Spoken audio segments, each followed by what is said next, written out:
नमस्कार, आप देख रहे हैं मेरा संवाद यूट्यूब चैनल के इस बुलेटिन में मैं प्रेम आनंद कर आप सभी का हार्दिक स्वागत और अभिनंदन करता हूं। जैन संत आचार्य श्री सुनील सागर जी महाराज द्वारा पिछले दिनों अजमेर में दरगाह के पास अंदरकोट क्षेत्र में स्थित 2.5 दिन के झोपड़े का भ्रमण करना खासा चर्चा में बना हुआ है।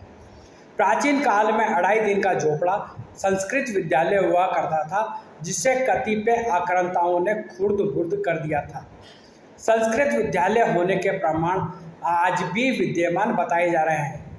आचार्य श्री सुनील सागर जी महाराज के भ्रमण पर खादिमों के एक नुमाइंदे की तथाकथित टिप्पणी से क्षुब्ध सर्व सनातन समाज के लोगों ने सोमवार को कलेक्ट्रेट पर प्रदर्शन करने और धरना देने के बाद जिला कलेक्टर को ज्ञापन दिया। ज्ञापन में महाराज श्री पर टिप्पणी करने वालों के खिलाफ कड़ी कार्रवाई करने की मांग की गई है। तो चलिए पहले हम आपको दिखाते हैं जैन संत आचार्य श्री सुनील सागर जी महाराज का 2.5 दिन के झोपड़े का भ्रमण।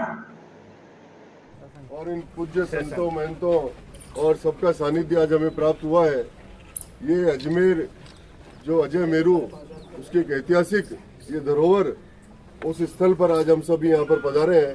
इस धरोहर के महाराज श्री के नेतृत्व में हमने आज दर्शन किए हैं। ये ऐतिहासिक सांस्कृतिक धरोहर जिसका इतिहास हजारों साल पुराना है, उसके हम सभी ने आज अवलोकन किया और महाराज श्री का हमें सानिध्य प्राप्त हुआ। इस सौभाग्य के अवसर पर हम सभी महाराज श्री के कृतज्ञ हैं, नतमस्तक हैं। अजमेर की ये जनता जो है कृतार्थ हुई कि महाराज श्री के पावन चरण आज इस पवित्र धरती पर पड़े हैं और निश्चित ही ये जो ऐतिहासिक और सांस्कृतिक जो हमारी धरोहर है इसका संरक्षण होगा। महाराज श्री ने इसका बहुत ही बारीकी से अवलोकन किया है और हमें आशीर्वचन महाराज श्री का प्राप्त होगा, ऐसा मेरा विश्वास। हमारे देश का नाम भारत पड़ा ऋषभ देव के पुत्र भरत के नाम से, राम के भाई भरत के नाम से, दुष्यंत शकुंतला पुत्र भरत के नाम से। भारत का मतलब हमेशा स्वभारत, स्वावलंबी भारत, प्रकाशमान भारत। भारत का अद्भुत इतिहास है। अनेक सम्राट, अनेक शक्तिशाली महापुरुष और अनेक धुरंधर इस भूमि पर हुए हैं। भगवान महावीर स्वामी की सिद्धांत सत्य अहिंसा का संदेश देते हैं। भगवान श्री राम का जीवन मर्यादा से जीने की शिक्षा देता है।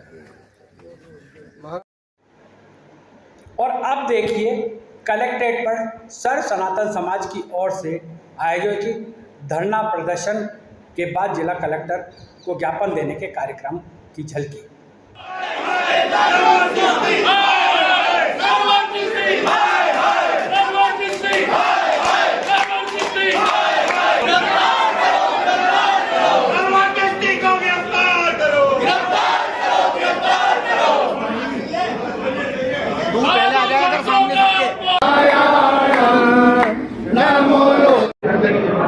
पिछले दिनों 2.5 दिन के झोपड़े पर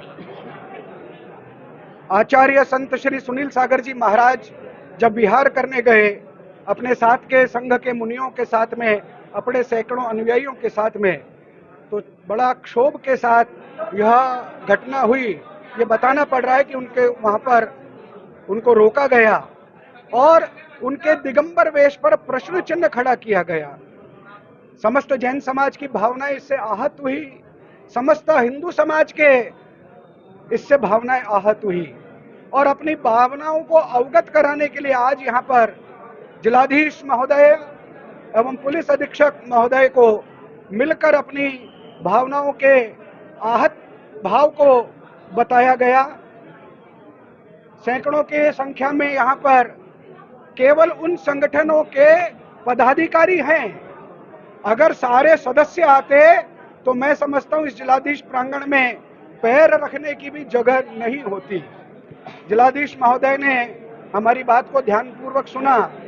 पुलिस अधीक्षक की अनुपस्थिति में उप अधीक्षक दुर्ग सिंह राजपुरोहित ने हमारे भाव को सुना, हमारी व्यथा को सुना और ये विश्वास दिलाया है कि हमारी भावनाओं को आगे मंत्रालय तक और स्थानीय जिला प्रशासन तक उसको संप्रेषित की जाएगी और कोई भी व्यक्ति वहां पर बेरोक टोक आ जा सके इसकी सुव्यवस्था निश्चित की जाएगी।